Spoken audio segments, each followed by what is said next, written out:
privacy, yeah, the crew's all here. It's another weekly moment where we all appear. Coffee steaming, hearts emoji rain. From sparks in the dark to spotlights unchained. Some roll in with coffee, black and bold at dawn.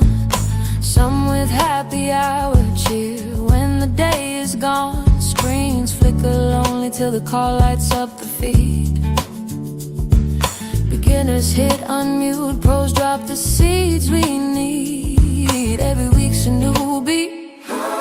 Fear turns into flow. Stories shared like secrets in the afterglow, turning pain into power, dreams into the frame. Hello, everyone. Welcome to our latest studio here in Toronto. My name is Americo, and I am excited for today's event.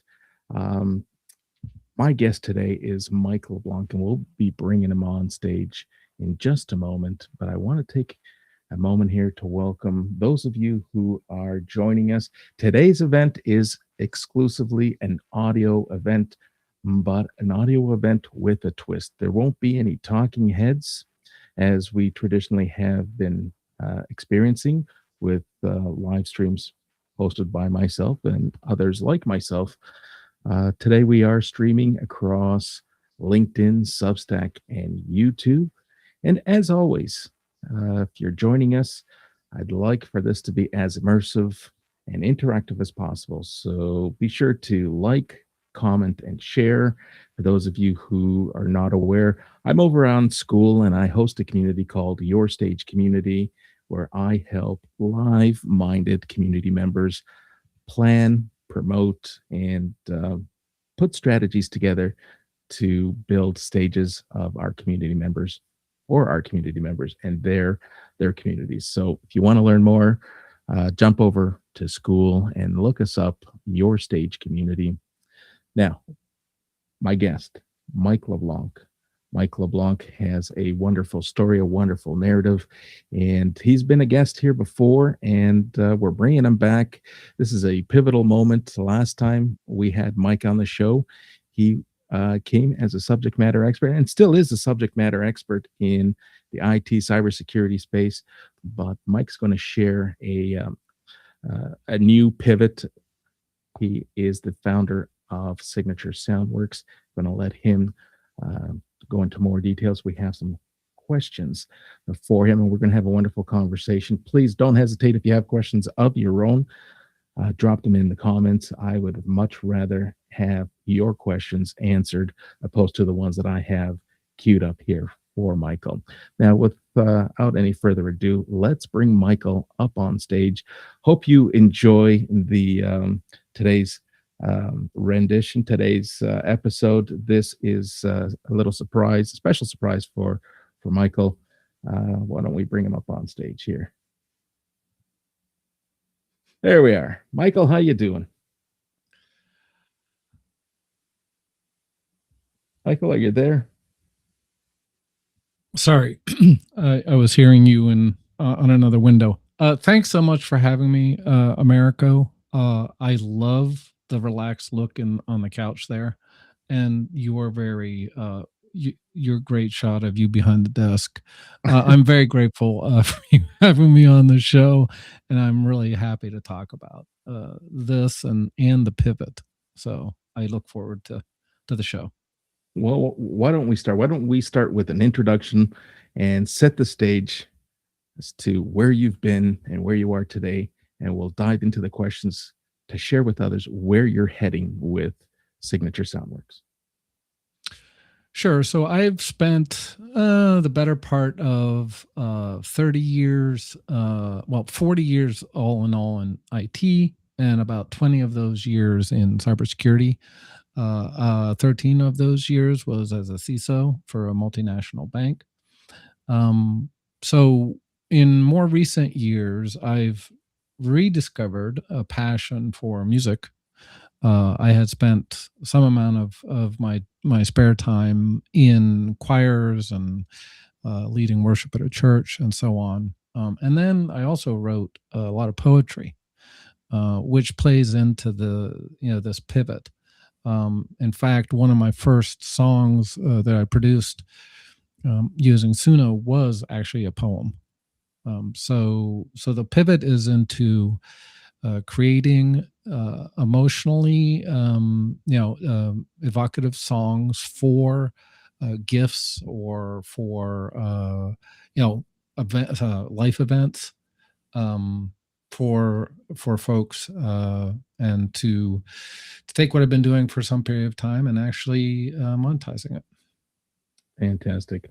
Well, let's take a moment here to welcome those who are in the audience. I want to recognize Leslie Flowers, who uh, always makes time for welcoming and acknowledging her guests. I want to be able to do the same. I know that I can never do it as well as she does, but thanks for joining us, Leslie. I know this is a different time slot for myself. I usually stream at 7 p.m. Eastern time, but we have multiple and shifting priorities, and hoping that I can get back to that 7 p.m. Slot.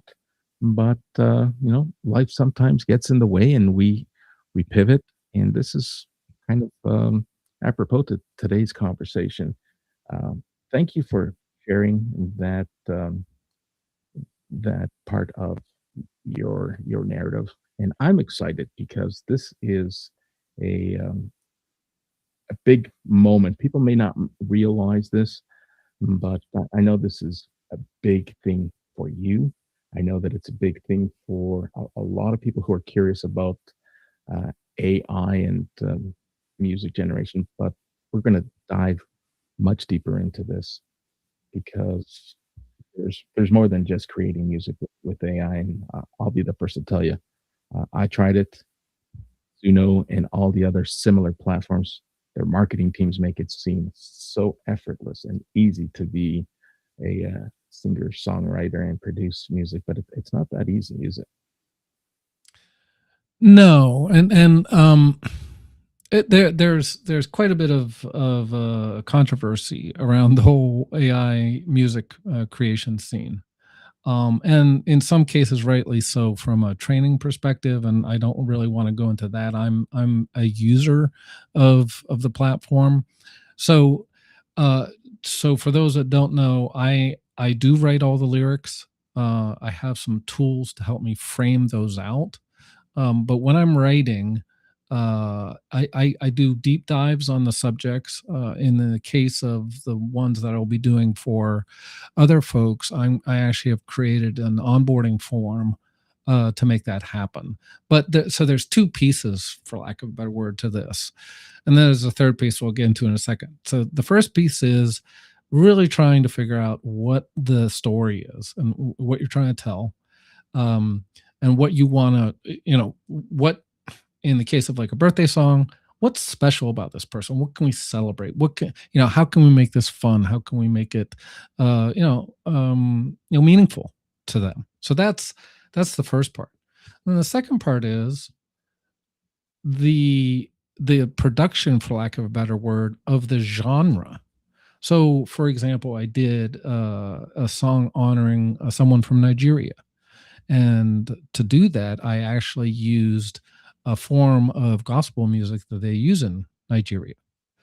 So, and then there's, generally, like if you're trying to tell a story, you're going to slow it down. So there's a bunch of other things in the song production that, and by the way, this isn't well documented in Suno. So I've spent quite a few hours either sorting that out or researching.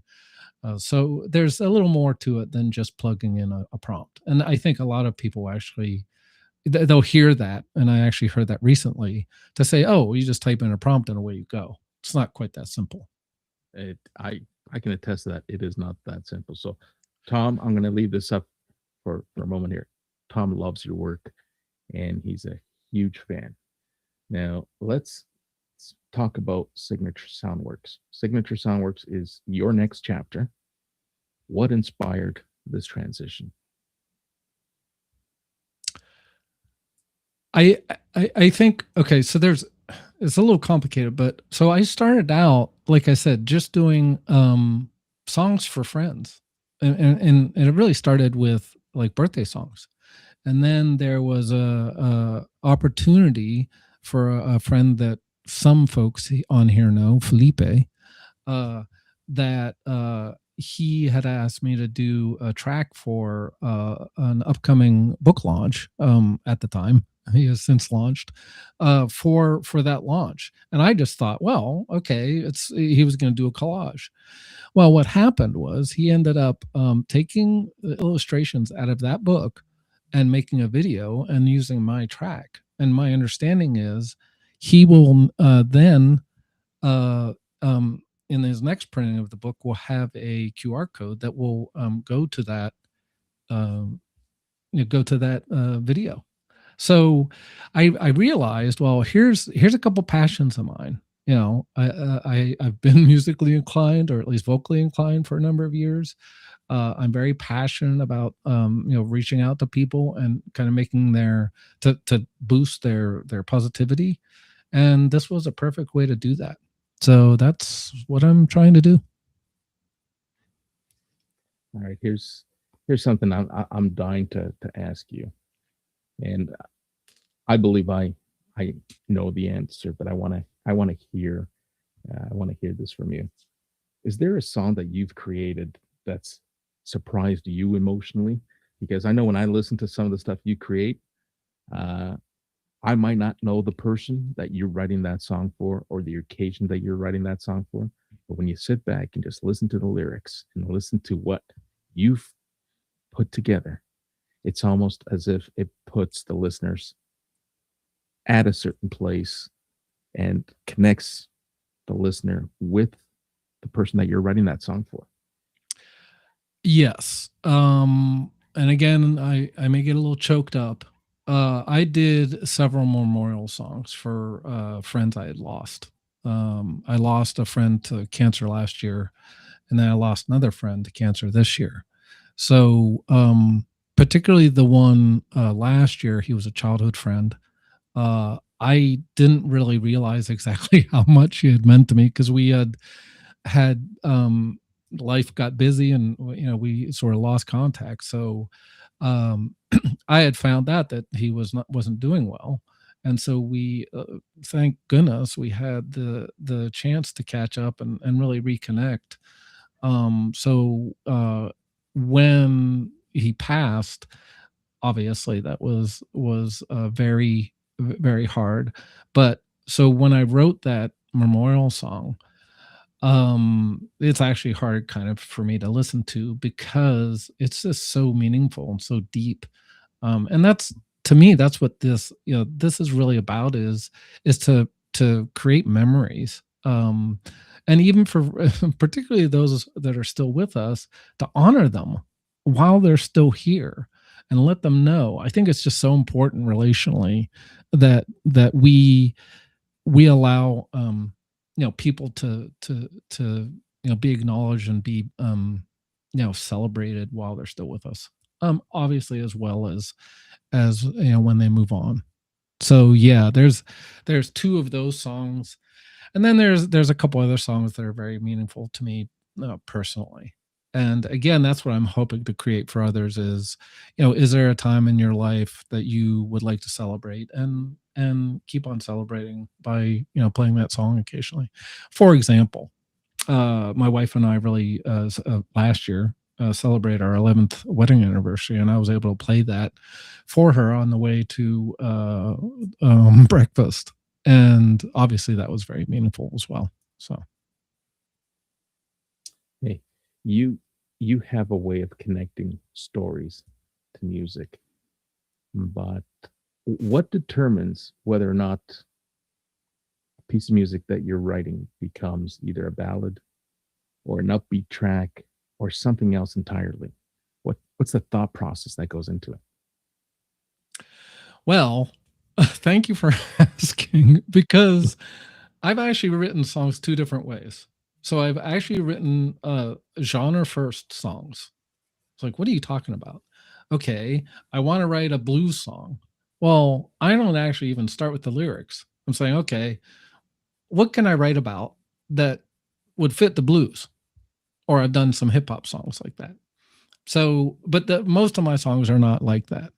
Um, so usually I'm starting with the lyrics, and then again, like with storytelling, and the track you played is a perfect example. Singer songwriter, country, slower beats per minute, slower tempo, certain keys work better for storytelling in a kind of slower pace. And then if you're looking for something more upbeat, like maybe a birthday song, maybe like the one I did for Felipe was more of a I had a Latin flair to it.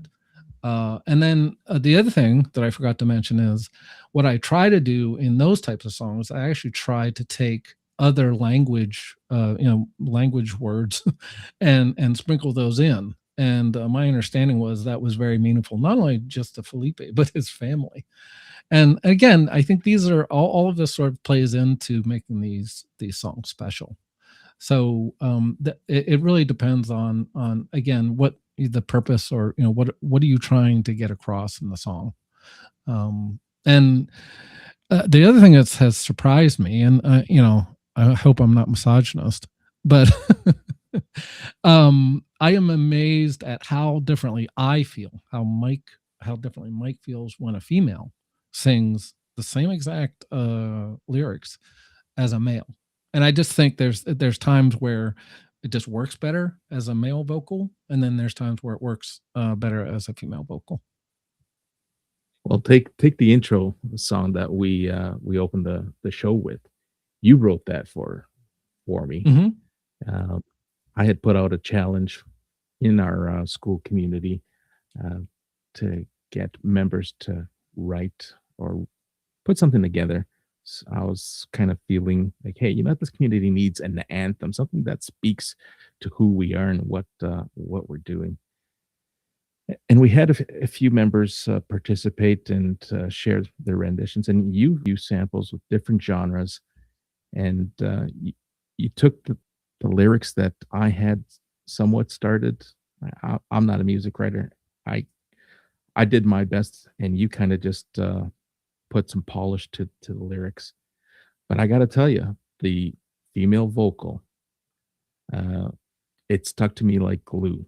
I can listen to that song over and over and over. There's just something about the voice, and to your point, knowing, and you did this as the example, knowing when to insert a female voice because it's going listener. It like kudos to you, and if you'd like, add a little bit as to what went into, because I know you put in a lot of work and you shared a lot of samples. But what goes into this? Because I don't think people realize the work that goes into it. Because if I'm not mistaken, it may have been you. I'm quoting here.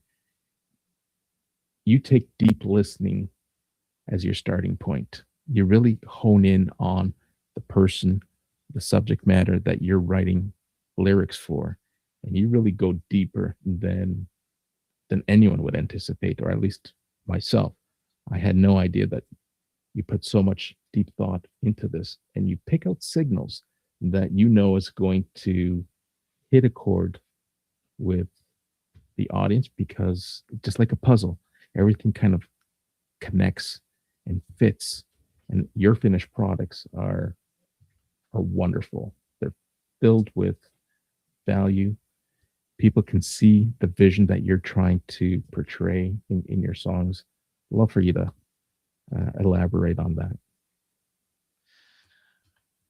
I don't even know what the actual genesis. I mean, some of this is like art, magic, whatever you want to call it. But I think I'm gonna lean back into my background, and particularly poetry. Is that there's a deeper level, I guess. So when I'm doing preparation like the one for you, it's like what message and what's special about the community, I'm very passionate about community building, by the way. So it was kind of, I don't want to say it's easy, but that also plays into it, right? So when I'm passionate about the subject that you are, that you're covering, or you've clicked with me for whatever reason, it's just in a deeper emotional base to start with. And so I do a lot of like for all of these, I do quite a bit of research, right? So I look out on whether it's LinkedIn or YouTube, YouTube, or any of the public things to get a little. If is there any other information that I can gather? Now I'm going to start doing that through the onboarding thing from whoever is doing it, unless I'd onboard, and it's going to be a separate onboarding process for intros and outros. But generally, I'm really trying to get at the heart of things, so to speak. And so when we were discussing this, and on school, I was trying to get a feel, and then also I took it. Americo, as a prompt. I mean, in between, what Keith had done, what you had done, and then what I ended up doing. I took your course, I think, and then kind of tweaked it, and then rewrote, basically wrote lyrics around that. And I think that's the other thing. Is one of the things I do is I start with quote unquote a hook. So what's particularly in the chorus, what are those words, or what's that feeling that I want to get into the chorus, and then you start doing the rest of the structure of the song.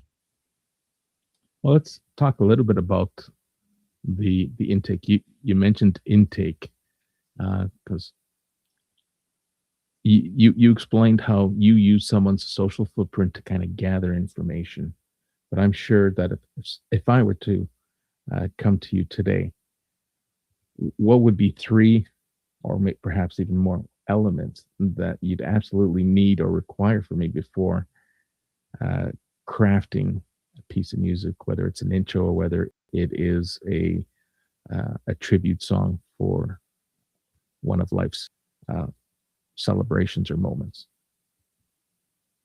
I'm trying to bring up my intake form right now, but things like, so what's the event? And what can you tell me about this person? What are maybe some sayings or something that would touch base with them? I'm really trying to find that intake form, but in general, it's how much information can I get to really craft something that is custom. I don't want to create something that maybe even you could do yourself without any of this prep, right? So that's kind of what I'm trying to gather as much information as I can, even before we start, and then it becomes okay.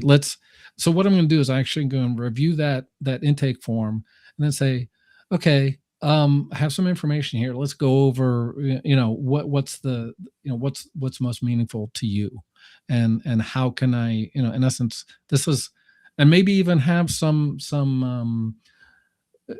lyrics, some demo lyrics. I don't know. I haven't quite figured that out. I'm really going to kind of focus on what information I'm getting from them, and then go from there. So if you can give me a second, I'm going to actually try. While you're looking that up, I'm going to jump on this comment. I don't know who the LinkedIn user is, but definitely something resonates here. Mike's ability to write deeply meaningful songs and connect them with music is so moving. I was lucky enough to be a recipient of a few of his songs. It touched me to my core. He really knows how to connect people and make them feel appreciated. So, LinkedIn user, if you'd like to identify yourself, feel free. If you don't, appreciate the comment. I totally agree. Mike does have a way of connecting people in such a way that many of us uh, can't do or take for granted. We also have Layla, who's jumped in and shared. Mike is very community driven. Yes, um, you and I, we our friendship doesn't run that deep. We've only known each other for a little more than a year, but I can see what Layla's talking about. You are community driven, and I see it over on your stage. Community, you've you've shared yourself part of your journey. You too led a community, so it's in you, it's in your DNA, and you bring it all together with music. You bring it all together with artistry, and I'm so glad and honored to showcase and give you the spotlight today, my friend. Thank you so much. I found that onboarding. So real quick, I have a number of sections. So the first is the name, who the song is for, what's the occasion, when do you need it by? Is it going to be, how is this going to be consumed, so to speak? Is it going to be played at an event? Is it going to be shared privately with a person? Because these all make difference depending on how deep you go. And then there's a section about the person. So how would you describe a person in 3 words? What is one thing about them people don't know but should? Is there a specific moment or memory that captures this person? And it goes on. So it's kind of in depth to just get as much information about the person. Then there's an emotional direction. Is there a specific a feeling that you want to have the listener hear? And it goes proud, moved to tears, inspired, grateful, celebratory, peaceful, or other. So again, what are we trying to do for this person? Do we want, apparently, and I don't try to do this, but apparently I have the ability to move people to tears. And then there's sound and style. Now, I don't know how much I'm going to necessarily. I haven't figured out exactly how much. I don't know. Want to use a control, but when it comes to genres, because like you mentioned, there's certain genres that do a better job. So a lot of it's going to really depend on what they answered up front. And then there's the mood. Do you want it uplifting, soulful, and anthemic, intimate, cinematic, gospel, folk, or other? So again, when we go through this, I will probably be sort of guiding them, through this review. And then lastly, is there anything else that I need to know that would, help this song be more meaningful? And so that's kind of my onboarding. It seems kind of long, to be frank, but I think it's hopefully going to do the heavy lifting of really getting a sense of who that person is. And to your point, Americo, when I don't know that person, then this will hopefully give me enough of that emotional depth thing that we're looking for. And again, as we go through it with the client, that maybe I can say, what's what are you trying to evoke, or how do you want them to feel, really, and how can we go about doing that? Awesome. So special shout out to Karen King, who has identified herself as the LinkedIn user. So thanks, Karen, for sharing that comment. Karen is much more than just a job search buddy, but she is a job search buddy that we met, I think, last year. And so we meet on an actual weekly basis to just encourage each other. So she's a special friend, and I actually wrote a birthday song for her. That's what she was talking about. Beautiful. All right, so I'm going to continue and ride the coattails of your onboarding process and questions. Not to drag it out, but to raise awareness and importance that some people may not be aware, or may not appreciate, or may simply underestimate the necessity and the power to connect sound with a story and lyrics with a story. Do you often think people underestimate how much work goes into it? Yes, particularly because in some ways it's the fault of that you mentioned. It's the fault of the platforms, because they want to say it's easy, and I'm like, well, yeah, it's easy to put out. And again, I don't want to rain on anyone's efforts, um, but there's a reason in certain cases, and it can be text too or images, that they call AI slop, and it's again that I think it's just like anything else. When you're applying, I mean, I have years of vocal experience. I have years of poetry experience, um, and so I think all that has prepared me. That said, I mean, the other thing is you got to start somewhere, and so why not? Start, but don't necessarily think that it's going to be a piece of cake, and that it may be something that other people are interested in. And that's the other thing I did want to mention, though. I want to encourage people, because I believe, particularly in the music world, there were gatekeepers back in the day. So this has sort of democratized. Like I didn't have the ability to go into a studio. I didn't have the money to go into a studio and produce a birthday song for my children, like I did in back in February. I wrote. Oh, I forgot. How could I forget? I wrote a Valentine's Day song for my wife. Um, so I think this has really opened up, the doors to people that couldn't necessarily do that before. But that said, also consider that it's not something as simple as, to me anyway, as pushing a button, and outcomes may be something that is as meaningful as something I'm creating.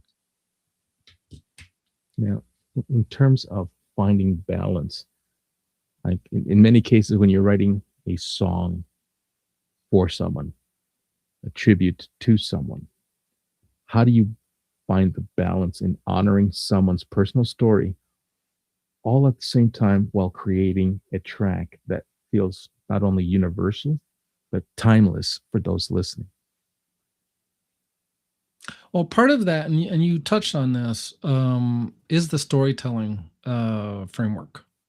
And I have a tool that helps me, step through that. Doesn't write the lyrics, but it helps me.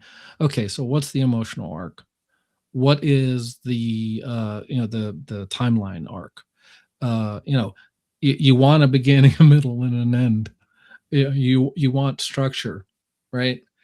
Um, so I think it's important, to kind of understand that. But I think, again, part of this is I'm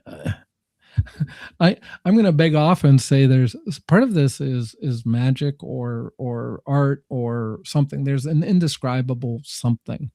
And the other thing that people may or may not realize is, anytime I'm doing a song, I'm creating at least uh 10 tracks, and that's because Suno by default does two, for every generation, and they sound somewhat different.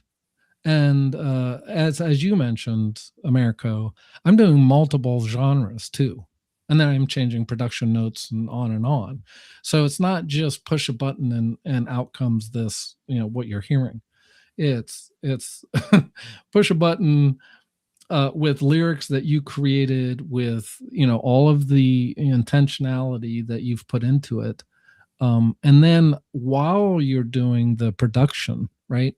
So there's, you're like, okay, so what, how do you build out the actual structure of the song, and say, okay, where do I, do I bring in choral, choir, which I've done on some songs, or do I want to actually make it sound like it's in a stadium, which you can do. But all of these things come into play when you're producing, basically.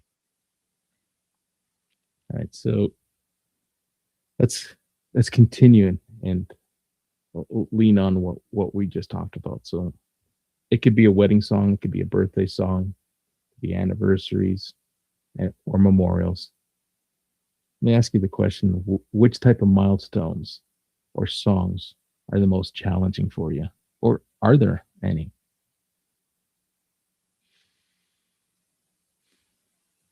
Well, the ones that affect me the most are memorials. But I'm trying to think.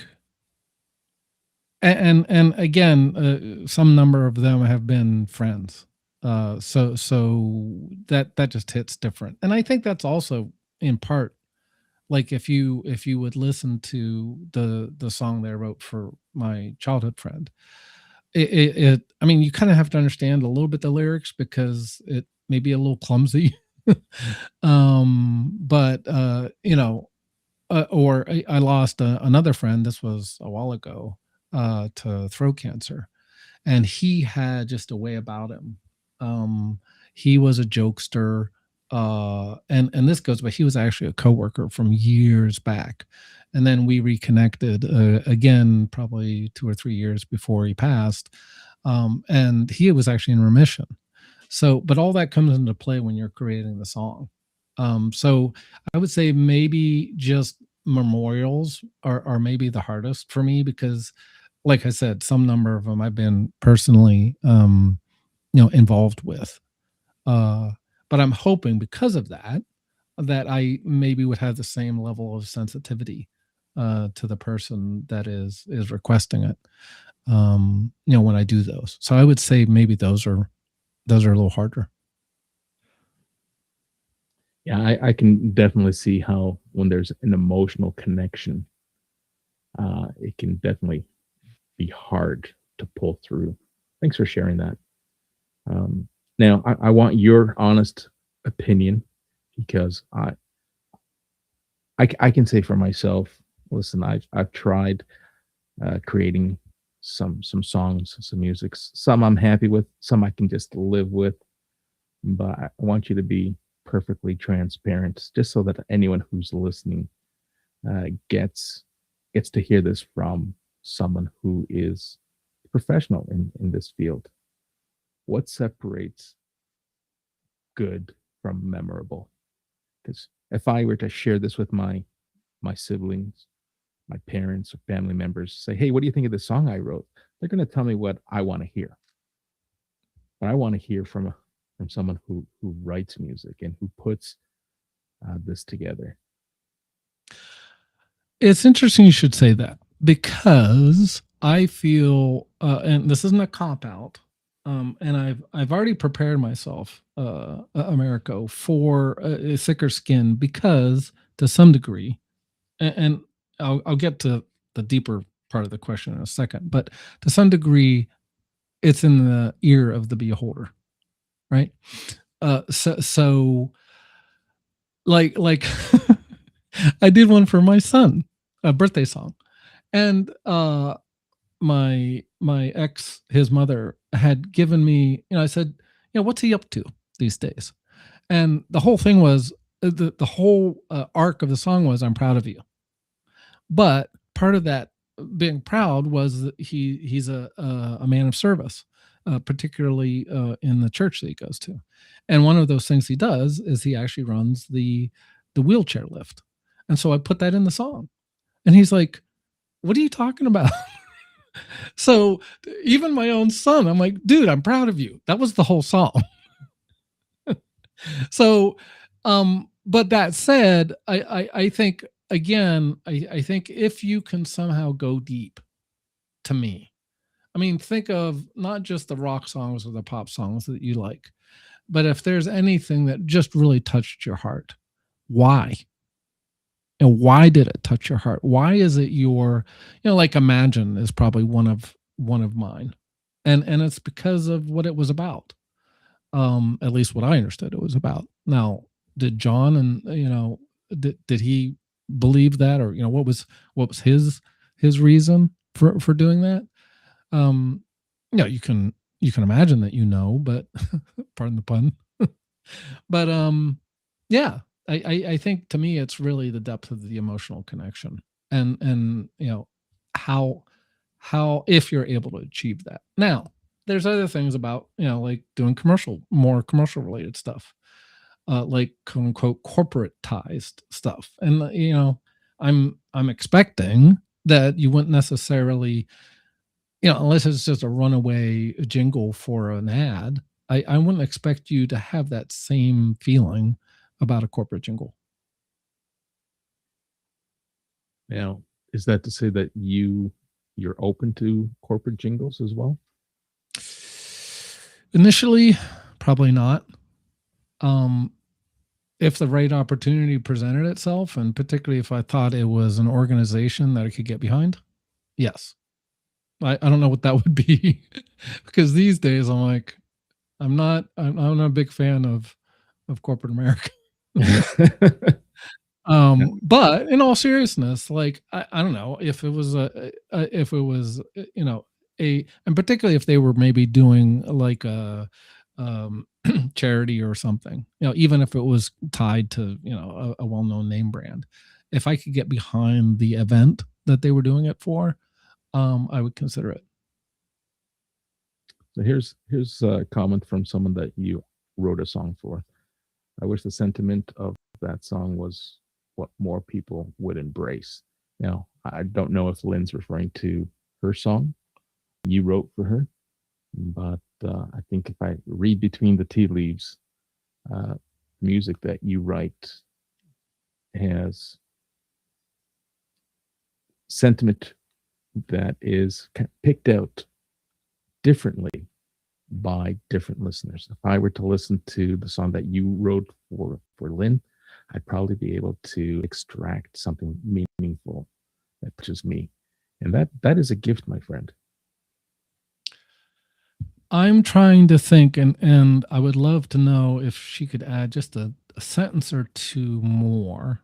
Is that about the one that I wrote you? Because I wrote a song for her about her business, which is Dream Vacations. And so and again, what I did with her, I mean, I've met her virtually on shows, but I did a fair amount of research, and then, like I said, I try to kind of go a little deeper into what I'm trying to get across for her, and hope that, and to be honest, I'm always like kind of going heart and hand saying, is this something that you can imagine? Yeah. Wow. She was talking about John's song.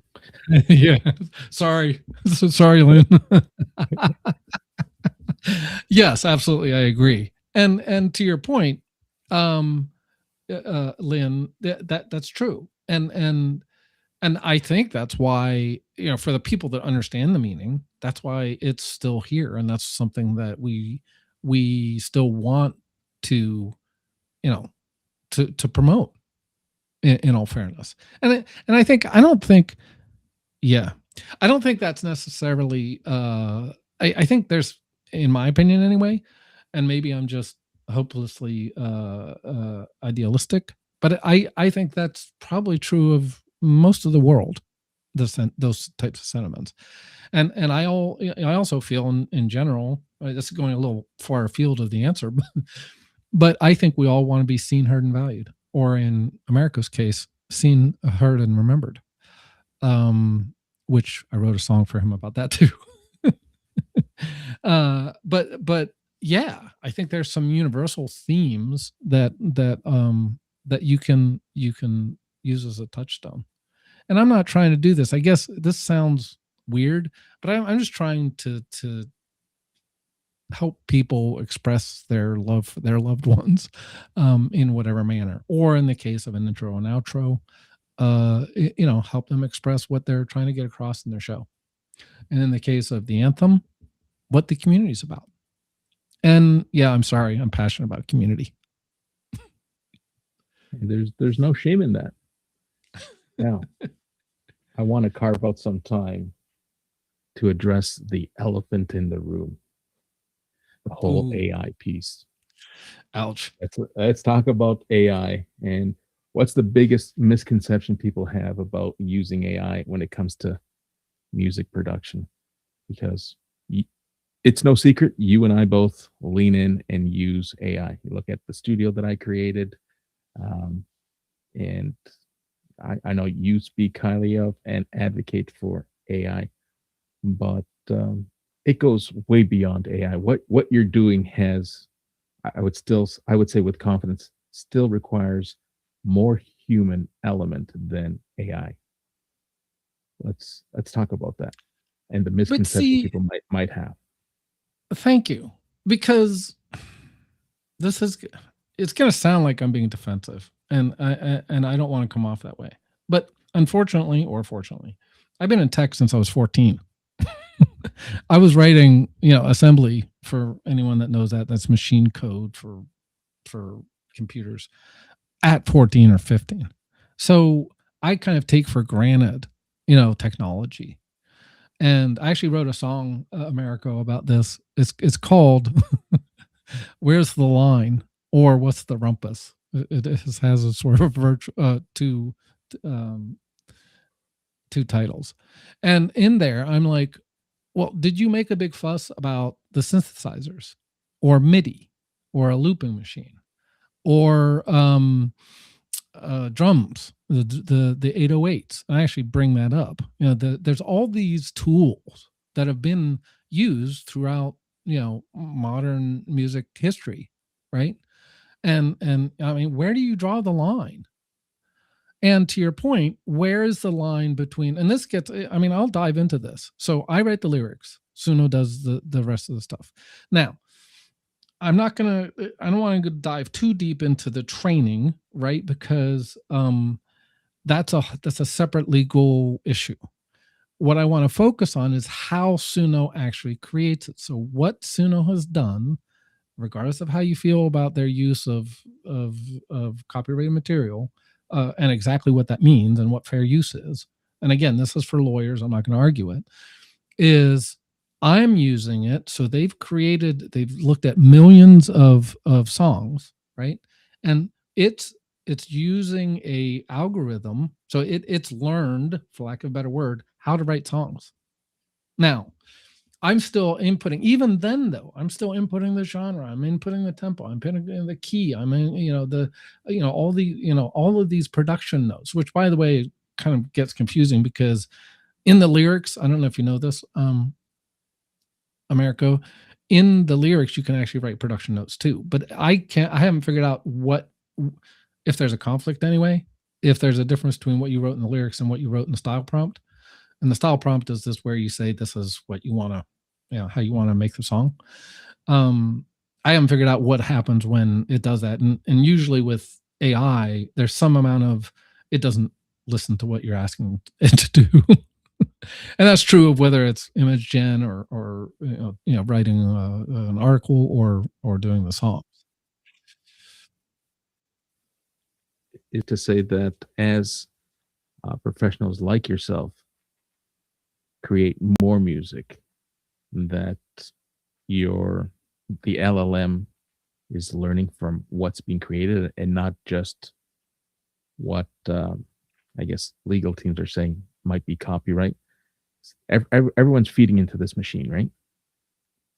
It's see, this is where it's the black box, and from I'm going to put my cybersecurity tinfoil hat on for a second. It's a black box, so we don't know. Now, you do sign off in the terms of service that they can use it for training. So the short answer is absolutely they can. Are they?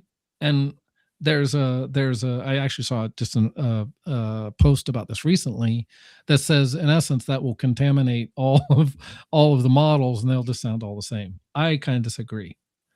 And again, because I'm changing all these instructions, including ones in the lyrics themselves. So, I mean, you tell me, there's 4 chords in every pop song. And I don't know if you've seen this, but actually, Ed Sheeran did something on this where he plays these various chords, and out comes all of these various songs. So it's like, so how much of that is going on in the LLMs? And there's a number, by the way, to your point. There's a number, and they're popping up all the time now. And I've tried a few of them. I'm still sticking with Suno for the time being. But my thing is, no, and this gets, I actually wrote an article on this too, Americo, is we're already cyborgs. We're cyborgs already, meaning that there's a, when we're creating these, there is, and again, this isn't craziness or whatever. It's that there is a connection between the tool and in this case, the software and the algorithm and the human. And you had mentioned before we started about having a human in the loop. I am never going to try to automate this, because meaning, I plug in here, I want to write a song with these lyrics, and out comes the ooh, ladle. That's a tough one. It's really what's going on in my life usually. That's and I wrote a fair amount of songs that were cathartic. I mean, poetry that was cathartic. But even in my songwriting, it's kind of the same thing. There's, like this one that I call "Where's the Line," and at the end of it, I say, "There's no line. The line's in your mind." um, it's really typically, something that's going through my head. Like all this drama or whatever around the the debate or whatever about AI, and whether it's going to take jobs away. And like I said, I can't really speak because I'm not a lawyer as to what is fair use. That's kind of what Suno was at least initially saying.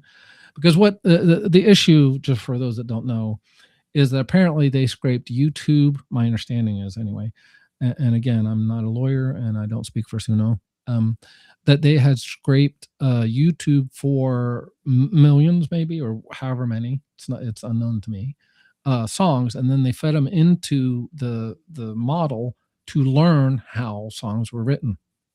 They don't take tracks or bits or whatever from a song, and this I think is important, because people are saying, well, no, you stole that. The and by the way, this was going on way before AI, is that certain parts of the song were that would sound like someone else, or maybe they stole a whole loop or something. Well, that's not what's going on with the, at least Suno, is my understanding, is if it sounds like it, then that's part of how songwriting, it's kind of the luck of the draw.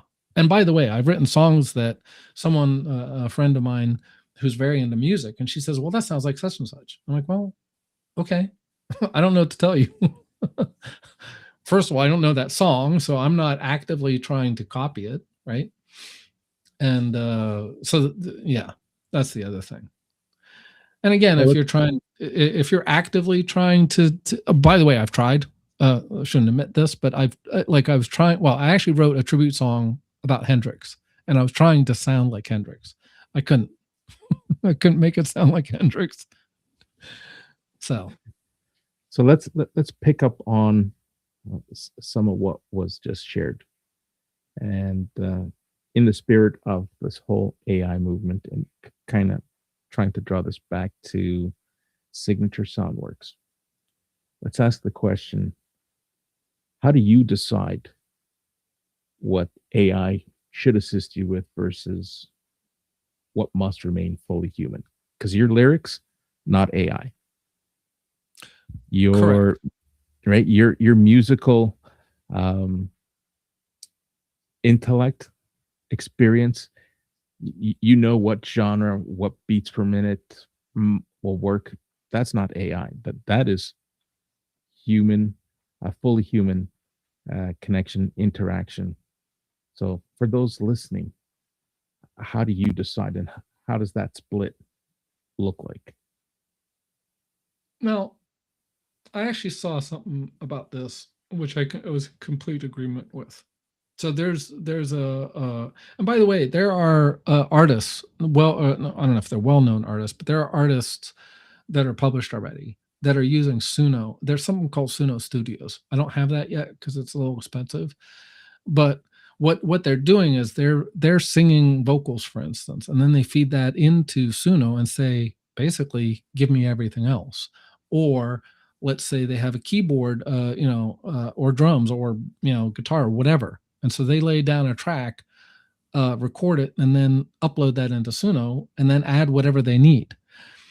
The answer to your question to me is, I am the producer, I am the lyricist, and it's equivalent to me of hiring studio vocalists and studio musicians. That's the split to me. But even then, that's not 100% true, because in essence, I'm controlling some of that. But I mean, as far as laying down the actual music track, it's not really black and white. It's because, like I said, I have to come up with, and Suno is doing this too. So it's taking, like, let's say I want to make this sound melancholic, or however you pronounce that, to have melancholy. Well, it takes that, but I'm inputting that. So where's the line? Back to my song again. Where is the line? Because I'm inputting that, and then the other thing is, okay, it didn't really come out what I want, so I redo it. And I'm absolutely involved in that. So it unfortunately, I wish it were a little more cut and dry, but it's not. And I think in general, that's actually true. Like when I'm doing image gen, half the time when I'm doing image gen, I'm not really getting what I want out of it. The tools are getting better, but normally I get to about 80% of what I'm trying to get. And I'm still trying to do video, and that's kind of very expensive. What is another tool? Well, okay, I use a number of tools to do, like, I was using Perplexity to do my research. Those that don't know, I just wanted to lay this out there, that the you have to have I think that they call it the Enterprise Pro version of Perplexity if you want to use the output commercially. So for ones that I'm doing for sale, I am not using Perplexity anymore. I've switched over to Claude. Now, if they go, I don't know what I'm going to do if they say you can't use it commercially, but their terms of service hasn't said that yet, and that's all something to worry about. Americo too, is this stuff is moving so fast, and to be honest, at least in the US, I think this stuff is moving way faster than the regulations can keep up with, including copyright. Because one of the situations is, this makes no sense to me whatsoever. I can copyright my lyrics, but if AI produced the song, I can't copyright the song. Well, without the lyrics, there is no song. I'm sorry, I'm not a lawyer. I'm not a regulator. I don't understand, and particularly mine, right? Because I'm trying to reach a certain emotional whatever. These aren't necessary. I mean, the ones we're talking about for Signature Soundworks are not for general public consumption, right? Meaning I'm not going to put those out on Bandcamp or the distro platforms. Those are going to be specifically for the individuals that are about or created for. And so I'm just at a loss. So what does that mean? My understanding right now is from Suno says I have the commercial rights because I have that license that allows me. So I'm assuming, and again, I'm not a lawyer, and I don't think this is settled, but my understanding is because I have commercial rights, I can potentially monetize.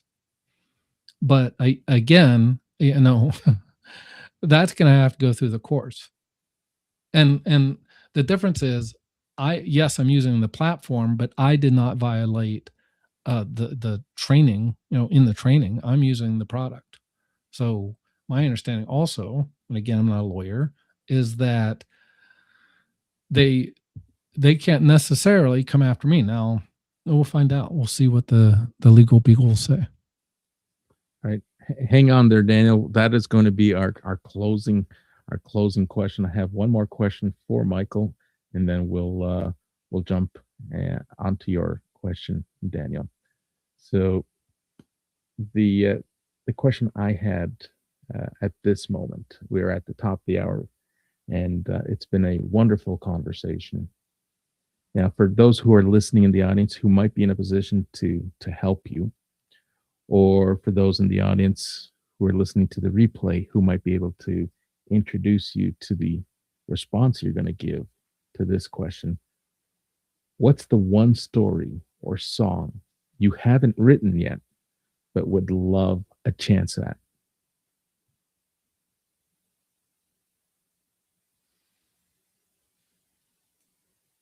Well, I've written a couple songs, and I'm just speaking off the cuff. I've written a couple songs about division. What I'd like to do is write a song that has the visibility, and this is like impossible. This is an impossible ask, but I would like to have the visibility about, and by division, I'm talking about all the drama or whatever that we're seeing in the world globally, not just United States, but even in the United States, or between the United States and Canada, for that matter. And I wrote a song uh, about that, but I don't feel like it's quite. I didn't quite get what I was looking for, and I have no idea, America, how would I get the audience, because I'm really seeking for this to go out in the world. Now, the one thing I am going to do, and again, there's a few issues I got to take care of, but that will go out on Bandcamp. Now, once it's released to Bandcamp, it's up to the world to decide if it's something that they resonates with them. But there's probably another one in there like that is really striving to raise the level, the frequency of the world, and really try to get us to reach out, build bridges, be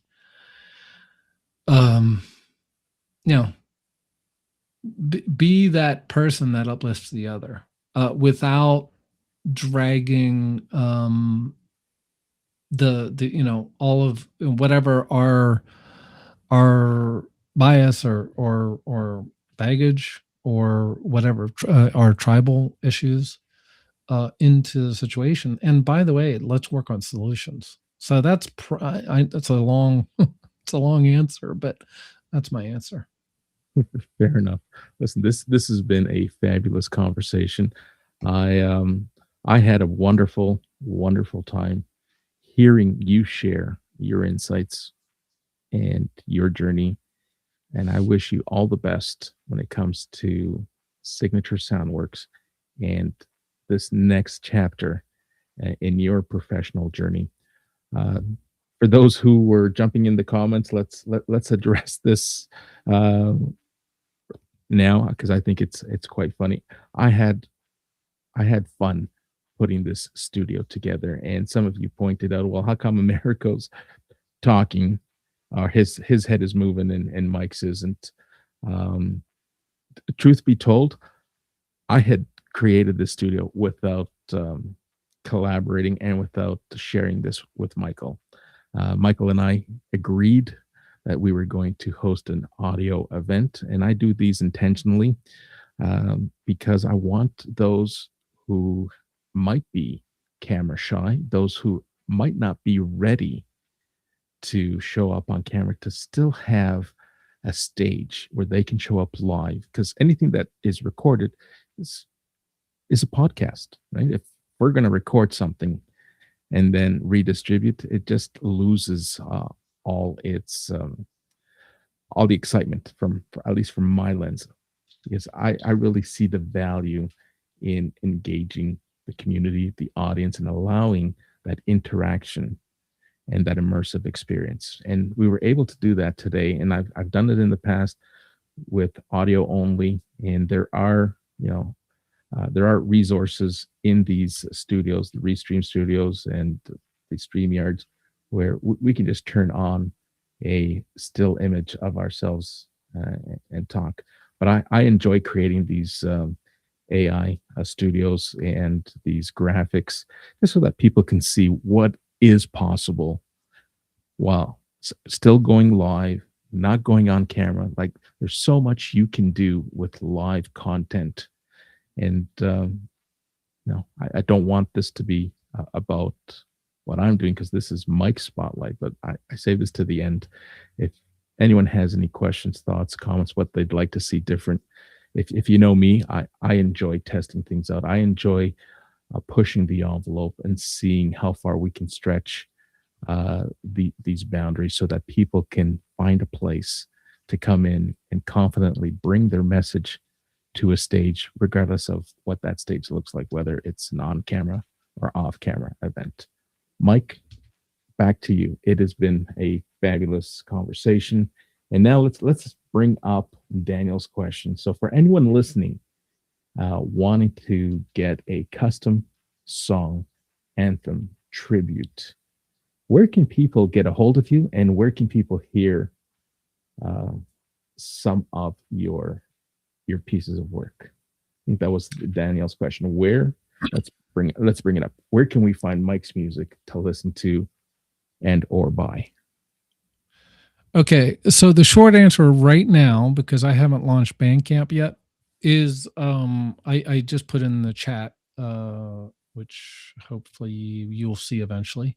That is my Suno profile, and then the probably the best place right now to reach me. And again, I'm in the midst of building things out, is my LinkedIn profile, which I will share with you momentarily. This is my LinkedIn profile, which for those of us that knew me before I did the pivot, I completely redid my LinkedIn profile, including the link, which now has Signature Songworks, which I'm gonna have to change that to Soundworks, but I can't. But that's my LinkedIn profile. And then I will add one more, which is my profile for Signature Soundworks on Substack, which again has a number of specifically the types of songs that we've been talking about. And I will post that in the chat as well.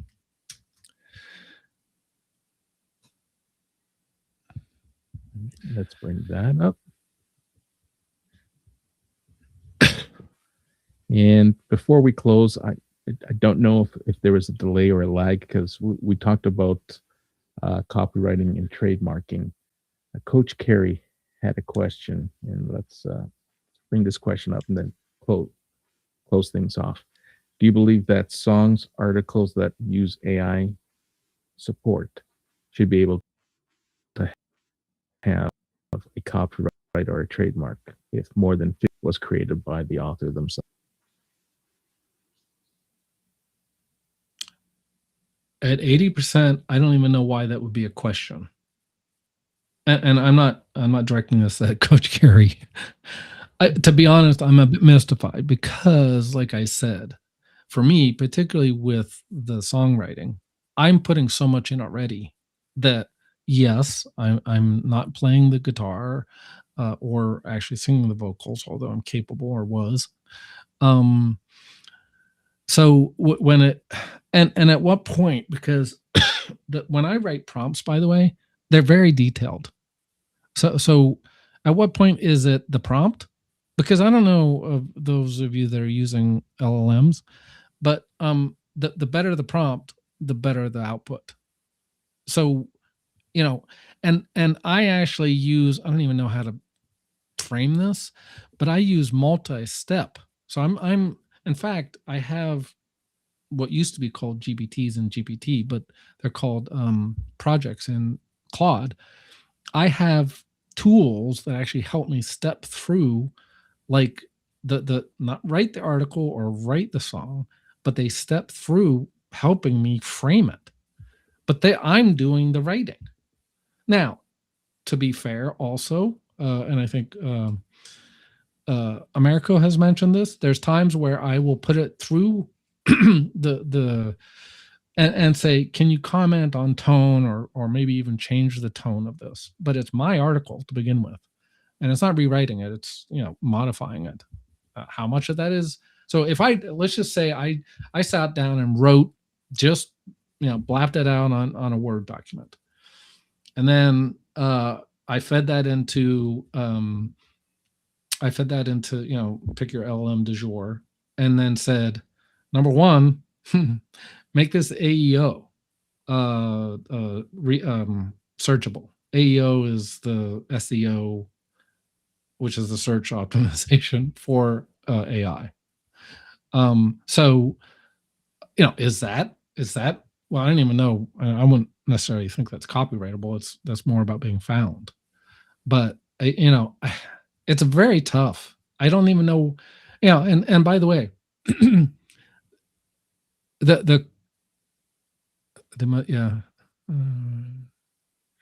right. Yeah.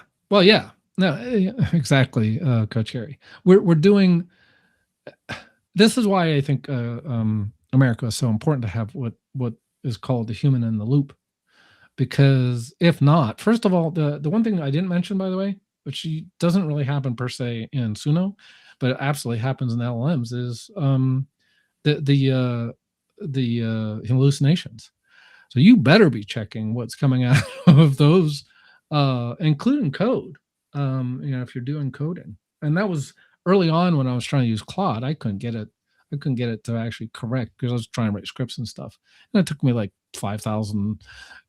I'm being a little facetious, but it took me a lot of time to get anything out of Claude early on.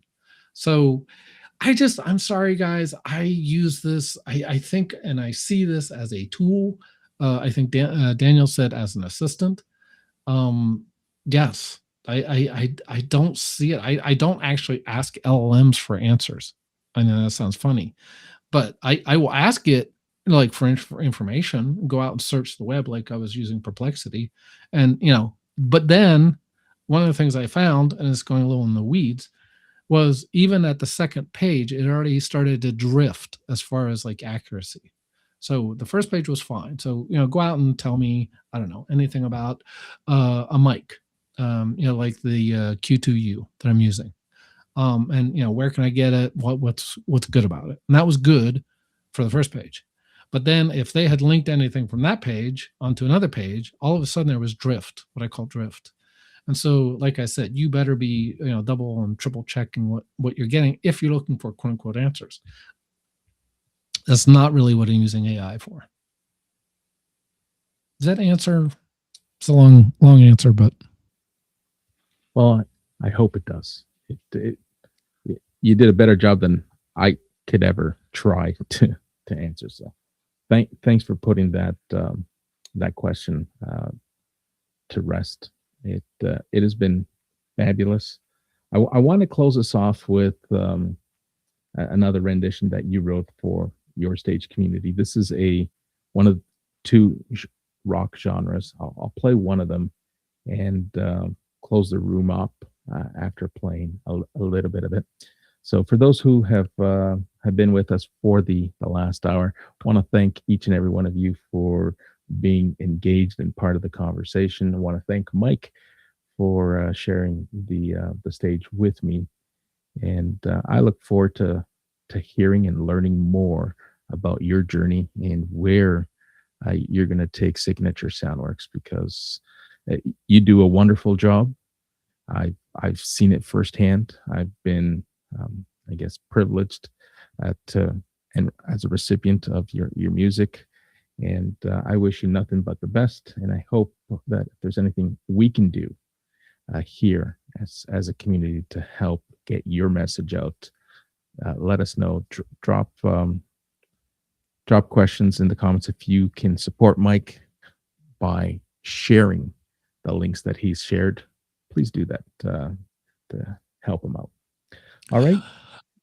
Before you play that, Americo, I want to thank you for having me on and creating a space to do this. Yeah, I this is so who Americo is. And I'm not gonna, I'm probably gonna embarrass him a little bit, but to me, this is what the community is about. and the broader community, even of people that are really trying to lift each other up. And I am so grateful to be, you know, part of the circle that includes his school. Um, so absolutely look up his school community, and you'll find me there.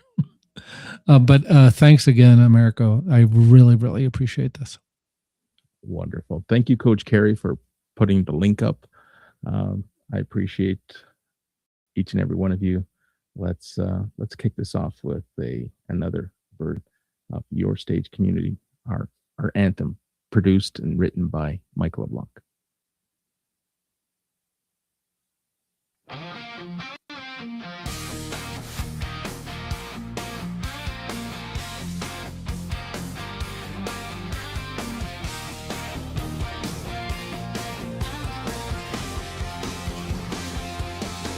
Welcome in, grab a seat, yeah, the crew's all here. It's another weekly moment where we all appear.